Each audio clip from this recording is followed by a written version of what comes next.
The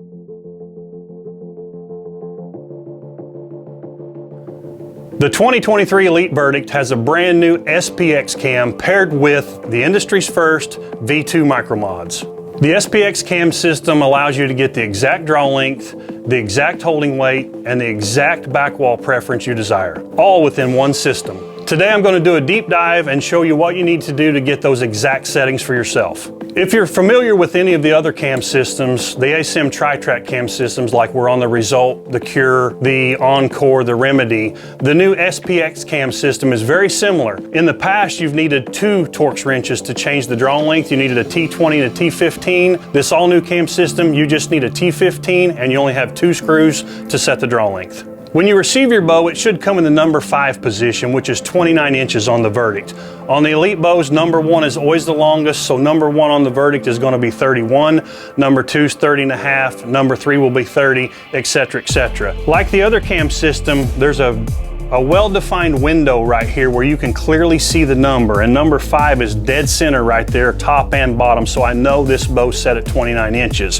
If you want to make an adjustment, whatever you do on one cam, you do on the other. So you need a T15 Torx wrench, you need to loosen both screws, and if you're just going 1/4 to 1/2 inch, you won't have to remove the second screw. Your first screw you're always going to have to remove because it's going to change positions, but the second screw rides in a track and it may just slide ever so slightly to get to the correct hole. If you're going a long range, 2 inches plus, you're probably going to have to remove both screws and find a matching hole for it. So let's just say we're going to shorten this 1/2 inch. I need to go from a number 5 to a number 6. I would just slide it till number 6 is dead center of the window. Find in my cam below which screw hole lines up perfectly. Reinstall that T15 Torx head. Snug it up.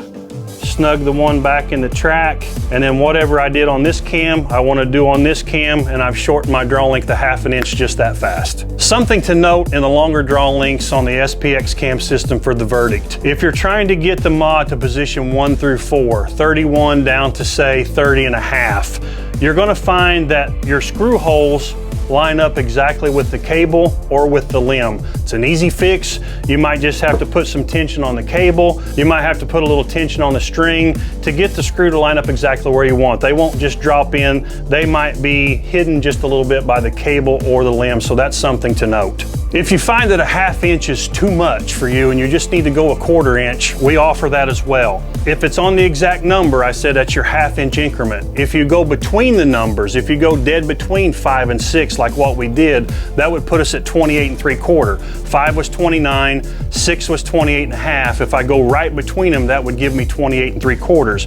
And if you're unsure of exactly where you are, this year on the SPX Cam system, on the back side, there are numbers with a laser engraved marking that you line up exactly. It'll be right on 5, it'll be right between 5 and 6, it'll be right on 6. So you know exactly where you're at if you're not sure by looking through the window on the front side of the cam. Again, whatever adjustment you make on one cam, please make on the other. Double check your work. Check the windows on this side, check your laser engraved marks on the other side. Make sure you have everything working in perfect synchronization. If you don't know where you need to be, please check out the mod chart. If that still doesn't get you where you want to be, please see one of our retail partners and they will fix you up.